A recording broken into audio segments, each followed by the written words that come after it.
Hi all, welcome to our channel turning PSC. അപ്പം നമ്മളിന്ന് മറ്റൊരു SCERT ചാപ്റ്ററാണ് ഡിസ്കസ് ചെയ്യാനായിട്ട് പോകുന്നത്.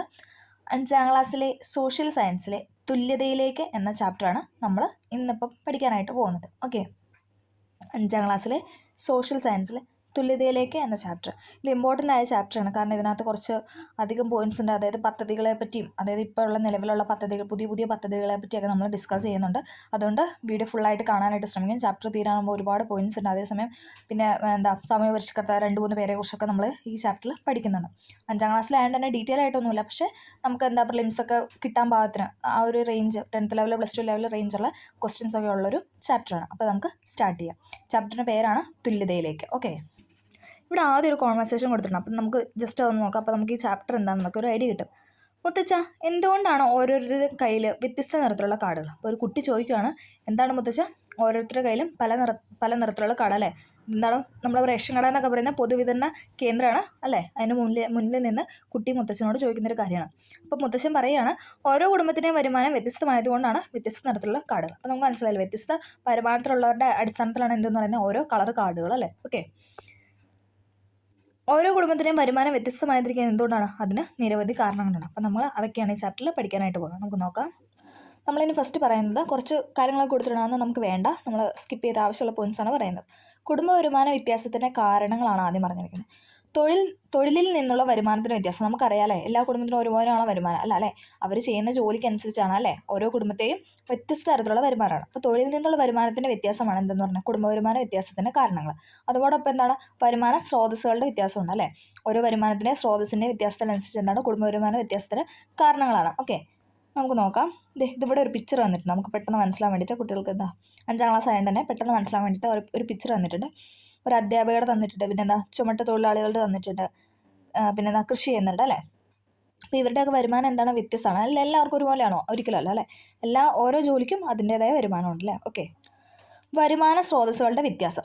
വരുമാന സ്രോതസ്സുകളിൽ ഉണ്ടാകുന്ന വ്യത്യാസം കുടുംബ വരുമാനം വ്യത്യാസപ്പെടുന്നതിന് പ്രധാന കാരണമാണ്. അതായത് വരുമാന സ്രോതസ്സുകൾ ഉണ്ടാകുന്ന വ്യത്യാസമാണ് എന്തെന്ന് പറയുന്നത് കൂടുതലായും കുടുംബ വരുമാനത്തിൻ്റെ വ്യത്യാസത്തിന് കാരണമെന്ന് പറയുന്നത്. ബാങ്ക് നിക്ഷേപം, ഓഹരി നിക്ഷേപം, ആസ്തികൾ എന്നിവ വിവിധ വരുമാന സ്രോതസ്സാണ് അല്ലേ? ബാങ്കിൽ നമ്മൾ നിക്ഷേപിക്കുന്നത്, പിന്നെ ഓഹരിയിൽ നിക്ഷേപം, പിന്നെ നമ്മുടെ ആസ്തി, ഇതൊക്കെ എന്ന് പറയുന്നത് എന്താണ്? വരുമാന സ്രോതസ്സുകളാണ്. വരുമാന സ്രോതസ്സിലുള്ള വ്യത്യാസം അനുസരിച്ച് വരുമാനത്തിലും വ്യത്യാസമുണ്ട് അല്ലേ? നമ്മുടെ വരുമാന സ്രോതസ്സിനനുസരിച്ച് എന്താണ് നമ്മുടെ വരുമാനത്തിൽ വ്യത്യാസങ്ങളുണ്ട്. ഉയർന്ന വരുമാനമുള്ളവർക്ക് കൂടുതൽ ആവശ്യങ്ങൾ നിറവേറ്റാനായിട്ട് സാധിക്കും. നമ്മൾ പഠിച്ചായിരുന്നല്ലേ, ഒരുപാട് പൈസ അല്ലെങ്കിൽ ഒരുപാട് വരുമാനമുള്ളവർക്ക് എന്താണ് അവർക്ക് കൂടുതലായിട്ട് അത് ചിലവാക്കാനല്ലേ, അവരുടെ സാധനങ്ങൾ വാങ്ങാനോ അല്ലെങ്കിൽ അവരുടെ സേവനങ്ങൾക്കായിട്ടൊക്കെ അവർക്ക് ചിലവഴിക്കാനായിട്ട് സാധിക്കുന്നു. എന്നാൽ താഴ്ന്ന വരുമാനമുള്ളവർക്ക് അവരുടെ അടിസ്ഥാന ആവശ്യങ്ങൾ പോലും പല അവസരങ്ങളും നിറവേറ്റാൻ സാധിക്കാതെ വരുന്നല്ലേ. അപ്പോൾ ഒരുപാട് വരുമാനമൊന്നുമില്ല, ഒരു കുടുംബത്തിൽ ഒരാൾ മാത്രമേ ഉള്ളൂ, അത് അവർക്ക് തന്നെ ചെറിയ തൊഴിലുകളാണെങ്കിൽ അവർക്ക് എന്താണ് വരുമാനം അവരുടെ കുടുംബത്തെ അപേക്ഷിച്ച് കുറവാണ്. അപ്പോൾ എന്താണ് അവരുടെ പല ആവശ്യങ്ങളും അല്ല അവരുടെ പല സേവനങ്ങളും എന്താണ് നടക്കാതെ പോകുന്നു അല്ലേ? അങ്ങനെ രണ്ട് കാറ്റഗറി ഉണ്ട് അല്ലേ? ഓക്കെ, അപ്പോൾ അതെന്ന് പറയുന്നത് എന്താണ്? ഒരു സാമ്പത്തിക അസമത്വമാണ് അല്ലേ? നമുക്ക് അതെന്താണെന്നൊന്ന് നോക്കാം. സാമ്പത്തിക അസമത്വം എന്നത് ഒരു സമൂഹത്തിലെ വ്യക്തികൾ അല്ലെങ്കിൽ സംഘങ്ങൾക്കിടയിൽ സമ്പത്ത്, വരുമാനം അല്ലെങ്കിൽ വിഭവങ്ങൾ എന്നിവയുടെ അസമമായ വിതരണത്തെ സൂചിപ്പിക്കുന്നു അല്ലേ? ഇപ്പം ഒരു സംഘത്തിലുള്ള അല്ലെങ്കിൽ ഒരു സമൂഹത്തിലുള്ള ആൾക്കാർ എടുത്തു കഴിഞ്ഞാൽ അവരുടെ സമ്പത്ത്, അവരുടെ വരുമാനം, അതിൻ്റെയൊക്കെ സമമില്ലായ്മയാണ് നമ്മൾ സാമ്പത്തിക അസമത്വം കൊണ്ട് ഉദ്ദേശിക്കുന്നത്.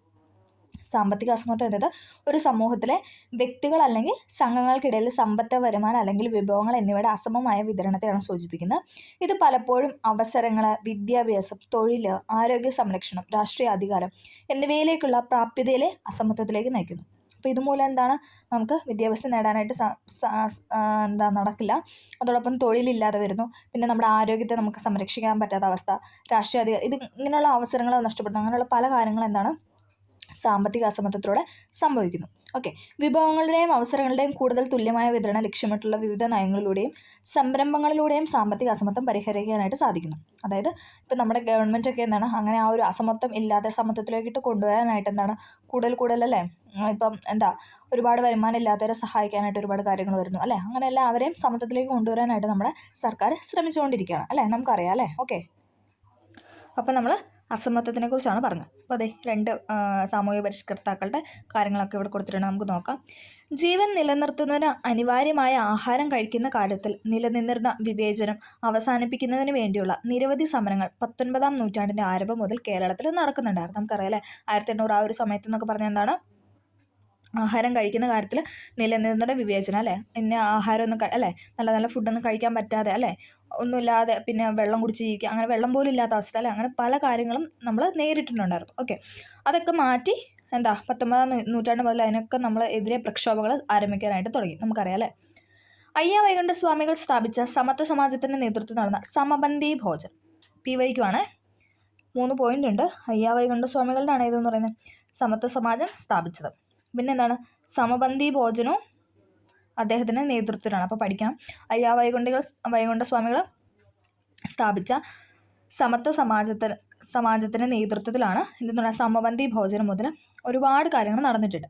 ഇതിൽ ഏറ്റവും ശ്രദ്ധേയമായ ഒന്നാണ് 1917 മെയ് 29 എറണാകുളം ജില്ലയിലെ ചെറായിൽ സഹോദരൻ അയ്യപ്പൻ അല്ലേ, സഹോദരൻ പത്രത്തിൻ്റെ പത്രാധിപരായ K. അയ്യപ്പൻ, അദ്ദേഹത്തിൻ്റെ പേരാണ് K. അയ്യപ്പൻ, സംഘടിപ്പിച്ച മിശ്രഭോജനം. അപ്പോൾ മിശ്രഭോജനം ആരുടെയാണെന്ന് ചോദിച്ചാൽ സഹോദരൻ അയ്യപ്പനും.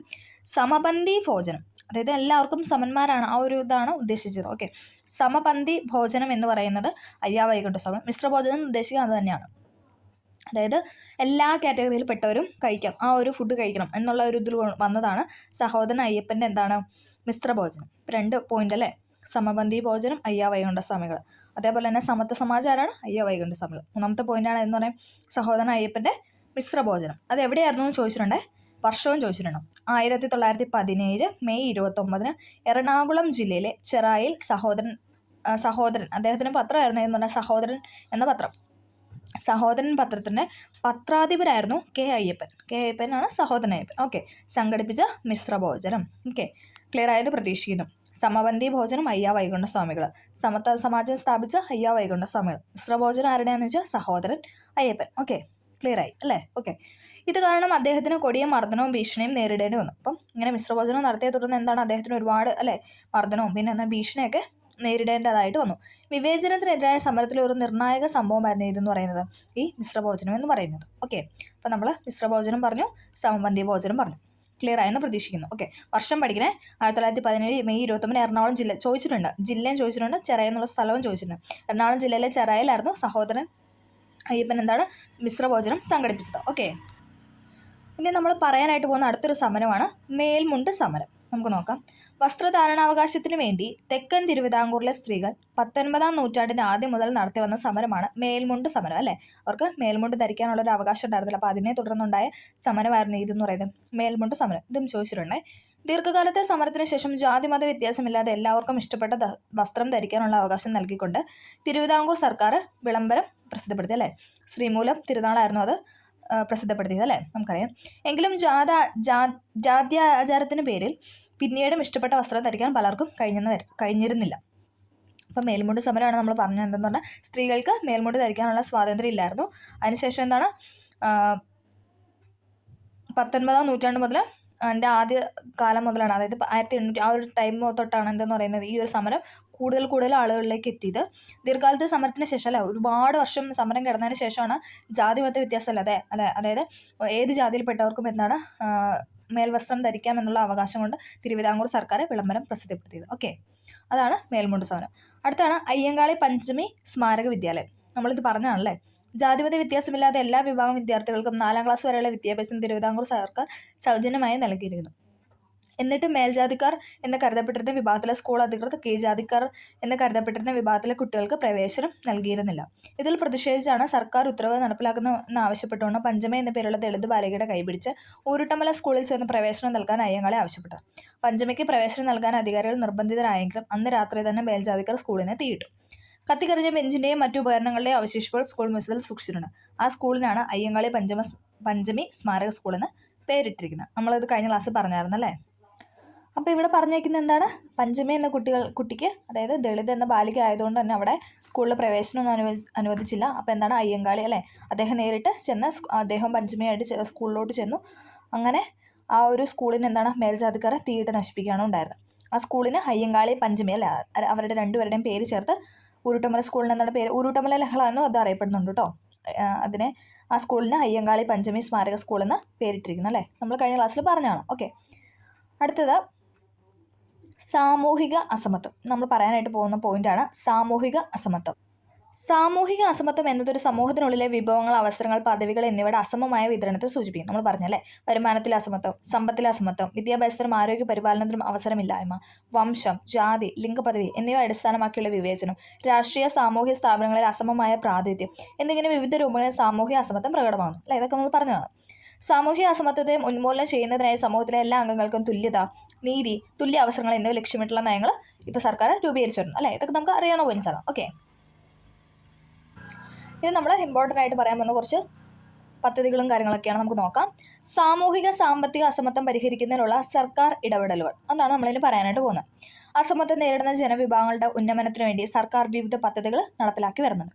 ഭക്ഷണം, പാർപ്പിടം, വിദ്യാഭ്യാസം, ആരോഗ്യ സുരക്ഷ, മറ്റ് അടിസ്ഥാന സൗകര്യങ്ങൾ എന്നിവ എല്ലാ വിഭാഗം ജനങ്ങൾക്ക് ലഭ്യമാക്കുന്നതിന് വേണ്ടി കേന്ദ്ര സംസ്ഥാന സർക്കാർ, അല്ലേ, കേന്ദ്ര സർക്കാരുണ്ട്, അതോടൊപ്പം എന്താണ് സംസ്ഥാന സർക്കാർ വിവിധ പദ്ധതികൾ നടപ്പിലാക്കുന്നുണ്ട്. അപ്പോൾ എന്താണ്, അസമത്വം ഇല്ലാതെ സമത്വത്തിലേക്ക്, അല്ലേ, താഴ്ന്ന ജാതിയിൽപ്പെട്ടവർക്ക് അല്ലെങ്കിൽ അവരുടെ ജാതി മതം അങ്ങനെയുള്ള വിവേചനം ഇല്ലാതെ എല്ലാവരും തുല്യത, അല്ലേ, എല്ലാവരും സമത്വത്തിലേക്ക് വരാൻ വേണ്ടിയിട്ട് നമ്മുടെ കേന്ദ്ര ഗവൺമെൻറ്റും അതോടൊപ്പം സംസ്ഥാന ഗവൺമെൻറ്റും ചേർന്ന് ഇപ്പോൾ ഒരുപാട് പദ്ധതികൾ നടപ്പിലാക്കുന്നുണ്ട്. അപ്പോൾ നമുക്ക് ഓരോന്നോരോന്നായിട്ട് നോക്കാം. ആദ്യത്തേതാണ് ക്ഷേമ പെൻഷനുകൾ. നമുക്കറിയാമല്ലേ, ക്ഷേമ പെൻഷനുകൾ സാമൂഹിക സാമ്പത്തിക പിന്നാക്കാവസ്ഥ നേരിടുന്ന ജനവിഭാഗങ്ങൾക്കും ദുർബല വിഭാഗങ്ങൾക്കും സാമ്പത്തിക സഹായം നൽകുന്നതിന് ലക്ഷ്യമിട്ടുള്ള സാമൂഹ്യ സുരക്ഷാ പദ്ധതികളാണ് ക്ഷേമ പെൻഷൻ. ഇപ്പോൾ നമുക്കറിയാമല്ലോ, ഇപ്പോൾ ഏതൊരു PSC ക്വസ്റ്റ്യൻ പേപ്പർ എടുത്താലും അതിനകത്തൊരു മിനിമം 2 പദ്ധതികളെ പറ്റിയില്ലെങ്കിലും ചോദിക്കാറുണ്ട്. അല്ലേ, +2 ലെവലിലോട്ടൊക്കെ ആകുമ്പോഴത്തേക്കും കേന്ദ്രത്തിൻ്റെയും കാര്യങ്ങളൊക്കെ ചോദിക്കാറുണ്ട്. 10th ലെവൽ എന്നൊക്കെ പറയുമ്പോഴത്തേക്കും എന്താണ്, നമ്മുടെ സ്റ്റേറ്റിൽ നിൽക്കുന്ന മിനിമം 2 പദ്ധതിയെങ്കിലും ചോദിക്കാറുണ്ട്. അപ്പോൾ അത് നന്നായിട്ട് പഠിക്കാനായിട്ട് ശ്രമിക്കുക.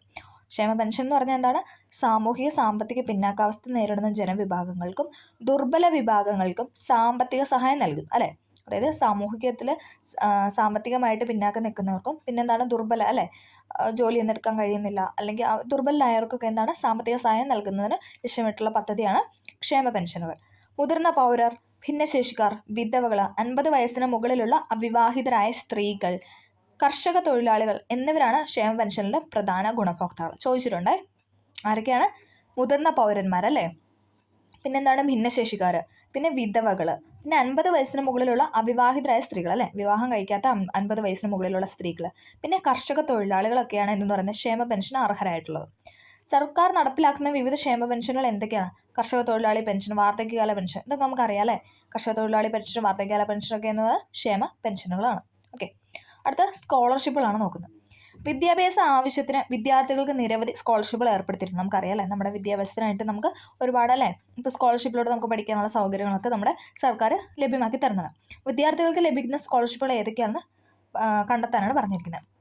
പ്രീ മെട്രിക് സ്കോളർഷിപ്പ് നമുക്കറിയാമല്ലോ, നമ്മളുടെ സ്കൂൾ കാലത്തൊക്കെ നമ്മളങ്ങനെ, അല്ലേ, പ്രീ മെട്രിക് സ്കോളർഷിപ്പൊക്കെ നമുക്ക് കിട്ടിയിട്ടുണ്ട്. ഓക്കെ, സാമൂഹിക സാമ്പത്തിക അസമത്വം പരിഹരിക്കാൻ ഇവ കൂടാതെ എന്തെല്ലാമാണ് പറയുന്നത്, മാവേലി സ്റ്റോർ, നീതി മെഡിക്കൽ, പൊതുവിതരണ കേന്ദ്രം, അല്ലെ, റേഷൻ, നമ്മുടെ ഭാഷ പറഞ്ഞ റേഷൻ കട, അല്ലേ, ഇവിടുന്നൊക്കെ നമുക്ക് എന്താണ് സബ്സിഡി ആയിട്ടും അല്ലെ വില കുറവിൽ നമുക്ക് ആഹാരങ്ങൾ, അല്ലേ, അരി, ഗോതമ്പ് അങ്ങനെയുള്ള സാധനങ്ങളൊക്കെ നമുക്ക് ലഭിക്കുന്നതാണ് ഇവിടെ തന്നിരിക്കുന്നത്. അവശ്യ സാധനങ്ങളിൽ വിലക്കുറവിൽ ലഭ്യമാകുന്ന സംവിധാനങ്ങളാണ് പൊതുവിതരണ കേന്ദ്രം, അല്ലേ, നമുക്കറിയാം റേഷൻ കട, പിന്നെ മാവേലി സ്റ്റോർ, നീതി സ്റ്റോർ, ഇവിടെയൊക്കെ എന്താണ് നമുക്ക്, അല്ലേ, നമ്മൾ നോർമലി നമ്മൾ വാങ്ങുന്ന ആ ഒരു റേറ്റ് നമുക്കില്ല. സർക്കാർ നൽകുന്ന സബ്സിഡിയോടെ ഈ കേന്ദ്രത്തിൽ നിന്ന് വിലക്കുറവിൽ നമുക്ക് സാധനങ്ങൾ ലഭിക്കുന്നു. അല്ലേ, സബ്സിഡിയോടുകൂടി നമുക്ക് ഇവിടുന്ന് സാധനങ്ങളൊക്കെ വാങ്ങാനായിട്ട് സാധിക്കും. എന്താണ് സബ്സിഡി എന്നാണ് പറയുന്നത്, നമ്മൾ കഴിഞ്ഞ ക്ലാസ്സിലൊന്നും പറഞ്ഞത്, നമുക്ക് നോക്കാം. വ്യക്തികൾക്കോ സ്ഥാപനങ്ങൾക്കോ മാനദണ്ഡങ്ങൾക്കനുസരിച്ച് സർക്കാർ നൽകുന്ന സാമ്പത്തിക ആനുകൂല്യം അല്ലെങ്കിൽ പിന്തുണ, അതിനാണ് നമ്മൾ എന്തെന്ന് പറയുന്നത് സബ്സിഡി എന്ന് പറയുന്നത്. എന്താണ്, ഒന്നെങ്കിൽ ഒരു വ്യക്തിക്ക് അല്ലെങ്കിൽ ഒരു സ്ഥാപനത്തിന് അവിടുത്തെ മാനദണ്ഡങ്ങൾ പാലിച്ചിട്ട് സർക്കാർ നൽകുന്ന ഒരു സാമ്പത്തിക സഹായം എന്നൊക്കെ നമുക്ക് പറയാം. അല്ലേ, ഒരു ആനുകൂല്യം അല്ലെങ്കിൽ ഒരു പിന്തുണയാണ് എന്തെന്ന് പറയുന്നത് സബ്സിഡി. നേരിട്ടോ അല്ലാതെയോ സബ്സിഡി നൽകും. പണമായി നൽകുന്ന പിന്തുണ നേരിട്ടുള്ള സബ്സിഡിയെ സൂചിപ്പിക്കുന്നു. നികുതി നിരക്ക് കുറയ്ക്കുക, അല്ലേ, ടാക്സൊക്കെ കുറയ്ക്കുക, വായ്പകൾക്ക് കുറഞ്ഞ പലിശ, അല്ലേ, നമുക്ക് പലിശയൊക്കെ കുറയ്ക്കുക എന്നിവ പരോക്ഷ സബ്സിഡിയിൽ പെടുന്നു. അല്ലേ, പരോക്ഷമായിട്ട് നമ്മൾ കൊടുക്കുന്നതാണ്. അല്ലേ, ഓക്കെ. ദാരിദ്ര്യ ലഘൂകരണത്തിന് സാമൂഹ്യ അസമത്വം കുറയ്ക്കുന്നതിനുമായി നിരവധി പദ്ധതികളും പരിപാടികളും കേന്ദ്ര സംസ്ഥാന സർക്കാരുകൾ തദ്ദേശ സ്വയംഭരണ സ്ഥാപനങ്ങൾ നടപ്പിലാക്കി വരുന്നുണ്ട്. നമുക്കറിയാം, അല്ലേ, എന്താണ് ദാരിദ്ര്യ ലഘൂകരണം, അല്ലേ, ദാരിദ്ര്യം കുറയ്ക്കാനായിട്ട് സാമൂഹ്യ അസമത്വം, അല്ലേ, സമത്വത്തിലേക്ക് കൊണ്ടുവരാൻ വേണ്ടിയിട്ട്, അതായത് അസമത്വം കുറയ്ക്കാൻ വേണ്ടിയിട്ടൊക്കെ എന്താണ് നിരവധി പദ്ധതികളും പരിപാടികളും എന്താണ് നമ്മുടെ കേന്ദ്ര ഗവൺമെൻറ്റും സംസ്ഥാന ഗവൺമെൻറ്റും തദ്ദേശ സ്വയംഭരണ സ്ഥാപനങ്ങൾ, അല്ലേ, പഞ്ചായത്ത് പോലെയുള്ള കാര്യങ്ങളൊക്കെ നമുക്ക് നടപ്പിലാക്കി വരുന്നുണ്ട്. അവയിൽ ചിലത് നമുക്കൊന്ന് നോക്കാം. ഇമ്പോർട്ടൻ്റ് ആണ് ഈ പോയിന്റ്. മഹാത്മാഗാന്ധി ഗ്രാമീണ തൊഴിലുറപ്പ് പദ്ധതി ഇമ്പോർട്ടൻ്റ് ആണ്. ആദ്യത്തേതാണ് മഹാത്മാഗാന്ധി ദേശീയ ഗ്രാമീണ തൊഴിലുറപ്പ് പദ്ധതി. ഗ്രാമീണ മേഖലയിൽ അധിവസിക്കുന്ന ഏതൊരു കുടുംബത്തിനും ഒരു സാമ്പത്തിക വർഷം 100 ദിവസത്തിൽ കുറയാത്ത അവിദഗ്ധ കായിക തൊഴിൽ ഈ പദ്ധതിയിലൂടെ ഉറപ്പാക്കും. ഈ ദിവസം ചോദിച്ചിട്ടുണ്ട്, എത്ര ദിവസമാണ് കഴിഞ്ഞൊരു എക്സാമിനും കൂടെ ചോദിച്ചതാണ്. 100 ദിവസമാണ്. പിന്നെ ആർക്കാണ് ആ ഗുണഭോക്താക്കൾ ആരാണെന്ന് ചോദിച്ചിട്ടുണ്ട്. അതായത് 18 വയസ്സിന് മുകളിലുള്ള വ്യക്തികളാണ് ഇതിൻ്റെ ഗുണഭോക്താക്കൾ. 18 വയസ്സിന് മുകളിലുള്ള വ്യക്തികൾ, അതായത് പ്രായപൂർത്തിയായതിനു ശേഷമാണ് ഇതിലോട്ട് നമുക്ക് പറ്റത്തുള്ളൂ. ഓക്കെ. കേന്ദ്ര സംസ്ഥാന സർക്കാരുകൾ ആവിഷ്കരിച്ച് നടപ്പിലാക്കുന്ന ദാരിദ്ര്യ നിർമ്മാർജ്ജന പദ്ധതിയാണ് അല്ലേ. കേന്ദ്ര സംസ്ഥാന സർക്കാരുകൾ ആവിഷ്കരിച്ച് നടപ്പിലാക്കുന്ന ദാരിദ്ര്യ നിർമ്മാർജ്ജന പദ്ധതിയാണ് മഹാത്മാഗാന്ധി ദേശീയ ഗ്രാമീണ തൊഴിലുറപ്പ് പദ്ധതി. ക്ലിയർ ആയെന്ന് പ്രതീക്ഷിക്കുന്നു. ഒന്നും കൂടെ പറയാം.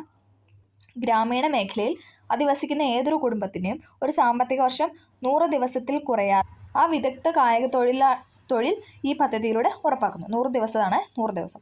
18 വയസ്സിന് മുകളിലുള്ള വ്യക്തികളാണ് ഇതിന് ഗുണഭോക്താവ്. കേന്ദ്ര സംസ്ഥാന സർക്കാരുകൾ ആവിഷ്കരിച്ച് നടപ്പിലാക്കുന്ന ദാരിദ്ര്യ നിർമ്മാർജ്ജന പദ്ധതിയാണിത്. ഓക്കെ. ഇവിടെ അതിൻ്റെ പിക്ചറൊക്കെ കൊടുത്തിട്ടുണ്ട്, കാണാമെന്ന് പ്രതീക്ഷിക്കുന്നു. Okay. Mahatma Gandhi national rural employment guarantee act. Okay. NREGA. Okay. അടുത്തത് നമുക്ക് നോക്കാം ലൈഫ് മിഷൻ. നമുക്കറിയാം അല്ലേ ലൈഫ് മിഷൻ, അതിൻ്റെ ലോഗോ ഇവിടെ കൊടുത്തിട്ടുണ്ട്. ഓക്കെ. കേരളത്തിലെ എല്ലാ ഭൂരഹിത ഭവനരഹിതർക്കും ഭവനം പൂർത്തിയാകാത്തവർക്കും നിലവിലുള്ള പാർപ്പിടം വാസയോഗ്യമല്ലാത്തവർക്കും സുരക്ഷിതവും മാന്യവുമായ പാർപ്പിട സംവിധാനം ഒരുക്കുക എന്നതാണ് ലൈഫ് മിഷൻ്റെ ലക്ഷ്യം. എന്തൊക്കെയാണ്? ഭൂമി ഇല്ലാത്തവർക്ക്, പിന്നെ എന്താണ് ഭൂമി ഉണ്ടായിട്ട് എന്താ വീടില്ല അല്ലേ, ഭവനരഹിതർ, അതായത് ഭൂമിയില്ല വീടുമില്ല, ഇനി ഭൂമി ഇല്ലാത്തവർക്ക്, അങ്ങനെ പലതരത്തിൽ. പിന്നെന്താണ് നിലവിലുള്ള വീടെന്താണ് നമുക്കവിടെ ജീവിക്കാനായിട്ടല്ല, വാസയോഗ്യമല്ലാത്തവർക്കും സുരക്ഷിതവും മാന്യവുമായ പാർപ്പിട സംവിധാനം ഒരുക്കി നൽകുക എന്നതാണ് സമ്പൂർണ്ണ പാർപ്പിട പദ്ധതിയായ ലൈഫ് മിഷൻ്റെ ലക്ഷ്യം. കേരള സർക്കാരുകൾ ആവിഷ്കരിച്ച് നടപ്പിലാക്കുന്നു. അതായത് കേന്ദ്ര ഗവൺമെൻറ്റും ഉണ്ട്, അതോടൊപ്പം സംസ്ഥാന ഗവൺമെൻറ്റും കൂടെ ഒരുമിച്ചാണ് ഇത് നടത്തുന്നത്. ലൈഫിൻ്റെ ഫുൾ ഫോം ഒക്കെ ചോദിച്ചിട്ടുണ്ട്. LIFE അല്ലേ, life. Livelihood inclusion and financial empowerment. Clear കാണാമെന്ന് പ്രതീക്ഷിക്കുന്നു. ഒന്ന് എഴുതിയിട്ട് നിങ്ങൾ പഠിക്കുക കേട്ടോ. Livelihood inclusion and financial empowerment, അതാണ് ലൈഫിൻ്റെ ഫുൾ ഫോം. ഓക്കെ. അത് കേരള സർക്കാരുകൾ ആവിഷ്കരിച്ച് നടപ്പിലാക്കുന്ന പദ്ധതിയാണ്.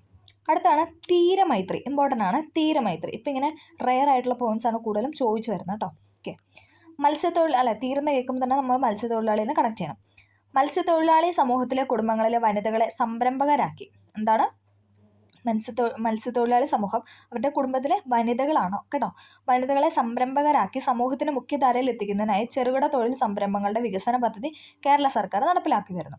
കേരളത്തിലുടനീളം നടപ്പിലാക്കുന്ന ഈ പദ്ധതിയിലൂടെ മത്സ്യത്തൊഴിലാളി വനിതകളുടെ സാമൂഹിക സാമ്പത്തിക ശാക്തീകരണം ഉറപ്പുവരുത്തുന്നതിന് സാധിക്കും. അതായത് അവരുടെ കുടുംബത്തിലെ വനിതകളെയാണ് ലക്ഷ്യമാക്കിക്കൊണ്ട് പ്രവർത്തിക്കുന്നത്. ഓക്കെ. മൈത്രി ഒരു പെണ്ണിൻ്റെ പേരായിട്ട് കണക്ട് ചെയ്യുക. അപ്പം നമ്മൾ വനിതകളാണെന്ന് ഓർക്കും. തീരം നോക്കുമ്പോൾ നമുക്ക് മത്സ്യത്തൊഴിലാളി കണക്ട് ചെയ്യാം. ദെൻ മൈത്രി വെച്ചിട്ടൊരു ലേഡീസ് അല്ലെങ്കിൽ ഒരു വനിതകളുടെ ആ ഒരു പേര് വെച്ചിട്ട് കണക്ട് ചെയ്ത് പഠിക്കാം. ഓക്കെ. അടുത്താണ് കൈവല്യം. ഇതിൻ്റെയൊക്കെ ലോഗോ ഇവിടെ കൊടുത്തിട്ടാണ് തീരമൈത്രി. ഓക്കെ. അടുത്താണ് കൈവല്യം. എന്താണ്? നമ്മൾ കൈ വയ്യ എന്നുള്ള ഓർക്കുക. അപ്പോൾ കൈ വയ്യാതൊക്കെ ഇരിക്കുന്നത് നമ്മൾ ഭിന്നശേഷിക്കാർ അങ്ങനെയൊക്കെയല്ലേ പറയുന്നത്. ഓക്കെ. ജസ്റ്റ് ഓർക്കാൻ വേണ്ടി മാത്രം കേട്ടോ, വേറെ ഒന്നും വിചാരിക്കരുത്. ഓർക്കാൻ വേണ്ടി മാത്രം ഞാനിങ്ങനെ, കാരണം നമുക്ക് ഒരുപാട് പദ്ധതികളുള്ളതുകൊണ്ട് എല്ലാം ഒന്ന് കണക്ട് ചെയ്ത് പഠിച്ചില്ല നമുക്ക് അങ്ങോട്ടും ഇങ്ങോട്ടും മാറിപ്പോവും. വലിയ വ്യത്യാസമില്ലാത്ത പേരുകളൊക്കെയാണ്. ഓക്കെ. അതുകൊണ്ട് ജസ്റ്റ് ഓർക്കാൻ വേണ്ടി മാത്രം പറഞ്ഞാണ്. ഓക്കെ. കൈവല്യ. അപ്പോൾ കൈ വയ്യ അങ്ങനെ ഓർക്കുക. ഓക്കെ. ഭിന്നശേഷിയുള്ള ഉദ്യോഗാർത്ഥികൾക്കായി കേരള സർക്കാർ നടപ്പിലാക്കുന്ന പുനരധിവാസ പദ്ധതി അല്ലേ, അവരെ പുനരധിവസിപ്പിക്കാൻ വേണ്ടിയിട്ട് ഉള്ള പദ്ധതിയാണ് ഇതെന്ന് പറയുന്നത് കൈവല്യ. ഭിന്നശേഷിക്കാർക്ക് വേണ്ടിയിട്ടുള്ളതെന്ന് ഓർക്കുക. ഓക്കെ.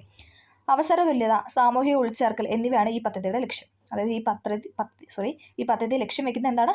അവസരങ്ങൾ അല്ലേ, അവർക്ക് എന്താണ് അവസരങ്ങളിൽ തുല്യത കൊടുക്കുക അല്ലേ, ഇക്വാളിറ്റി കൊടുക്കുക, സാമൂഹിക ഉൾച്ചേർക്കൽ അല്ലേ, സമൂഹത്തിലോട്ട് കൂടുതൽ വരാൻ വേണ്ടിയിട്ടുള്ള ഒരു പദ്ധതിയാണ് ഇതെന്ന് പറയുന്നത് കൈവല്യം. അപ്പം കൈവല്യം എന്ന് കേൾക്കുമ്പോൾ ഭിന്നശേഷി ഓർക്കുക. പിന്നെ തീരമൈത്രി എന്ന് ഓർക്കുമ്പോൾ മൈത്രി ഒരു പെണ്ണായിട്ട് കണക്ട് ചെയ്യുക, വനിതയാണെന്ന് ഓർക്കുക. അപ്പം മത്സ്യത്തൊഴിലാളികൾ അവരുടെ കുടുംബത്തിലുള്ള എന്താണ് വനിതകളാണ്. ഓക്കെ. കണക്ട് ചെയ്യാൻ പറ്റിയെന്ന് വിചാരിക്കുന്നു. അടുത്താണ് വിദ്യാവാഹിനി. ഇപ്പോൾ വിദ്യ എന്ന് കേൾക്കുമ്പോൾ തന്നെ നമുക്കറിയാം അല്ലേ, ഒരു എഡ്യൂക്കേഷനായിട്ട് ബന്ധപ്പെട്ട വാഹിനി, നമ്മൾ വാഹനത്തെ കണക്ട് ചെയ്യുക. ഓക്കെ. ഇത് ചോദിച്ചിട്ടുണ്ട്. ഗോത്ര സമൂഹത്തിലെ വിദ്യാർത്ഥികൾക്ക് സ്കൂളിൽ പോയി വരാൻ വാഹന സൗകര്യം ഒരുക്കുന്ന പദ്ധതി അല്ലേ. അപ്പോൾ ഒന്ന് കണക്ട് ചെയ്യുക. വിദ്യ എന്ന് പറയുമ്പോൾ നമ്മൾ എഡ്യൂക്കേഷനായിട്ട് ബന്ധപ്പെടുത്തുക. ദെൻ വാഹിനി എന്ന് ഓർക്കുമ്പോൾ ഒരു വാഹനമായിട്ട് കണക്ട് ചെയ്യുക. ഗോത്ര സമൂഹത്തിലെ വിദ്യാർത്ഥികൾക്ക് സ്കൂളിൽ പോയി വരാൻ വാഹന സൗകര്യം ഒരുക്കുന്ന പദ്ധതിയാണ് വിദ്യാവാഹിനി. കുട്ടികളുടെ യാത്രാ സൗകര്യം ഉറപ്പുവരുത്തി കൊഴിഞ്ഞുപോക്ക് തടയുക അല്ലേ. എന്താണ് അവർക്ക് ഇപ്പോൾ വാഹനങ്ങളൊന്നുമില്ല എന്ന് വരുമ്പോൾ എന്താണ് കുട്ടികൾ എന്താണ് സ്കൂളിലൊക്കെ പോകാൻ മടിക്കും അല്ലേ, അവർക്ക് പോകാനുള്ള ബുദ്ധിമുട്ടൊക്കെ കാരണം എന്താണ് ആ ഒരു കൊഴിഞ്ഞുപോക്ക് അല്ലേ, സ്കൂളിലോട്ട് പ്രവേശിപ്പിക്കുക എന്നതിന് വേണ്ടിയിട്ടാണ് അവർ കൂടുതൽ ലക്ഷ്യം വയ്ക്കുന്നത്. അതാണ് എന്താണ് യാത്രാ സൗകര്യം ഒരുക്കാൻ വേണ്ടിയിട്ട് ഇങ്ങനെ ഒരു പദ്ധതി കൊണ്ടുവന്നത്. കുട്ടികളുടെ യാത്രാ സൗകര്യം ഉറപ്പുവരുത്തി കൊഴിഞ്ഞുപോക്ക് തടയുക എന്ന ലക്ഷ്യത്തോടു കൂടിയാണ് ഈ പദ്ധതി നടപ്പിലാക്കുന്നത്. അപ്പോൾ നമ്മൾ കുറേ കാര്യങ്ങൾ പഠിച്ചല്ലേ. ഒന്നും കൂടെ പറയാം. വിദ്യാവാഹിനി പറഞ്ഞു. ഗോത്ര സമൂഹത്തിലെ വിദ്യാർത്ഥികൾ സ്കൂളിൽ പോയി വരാൻ വാഹന സൗകര്യം ഒരുക്കുക എന്നായിരുന്നു പദ്ധതിയുടെ ലക്ഷ്യം. അതായത് കുട്ടികളെ സ്കൂളിലേക്ക് എത്തിക്കുക, അതായിരുന്നു അവരുടെ ലക്ഷ്യം തന്നെ. കൈവല്ല എന്ന് ഓർക്കുമ്പോൾ നമ്മൾ കൈവയ്യ അങ്ങനെ ഓർക്കുക. ദെൻ ഭിന്നശേഷിയായിട്ട് ആ ഒരു കണക്ഷൻ കൊടുക്കുക. ജസ്റ്റ് കണക്ഷൻ മാത്രമാണ് ഞാൻ പറഞ്ഞത് കേട്ടോ.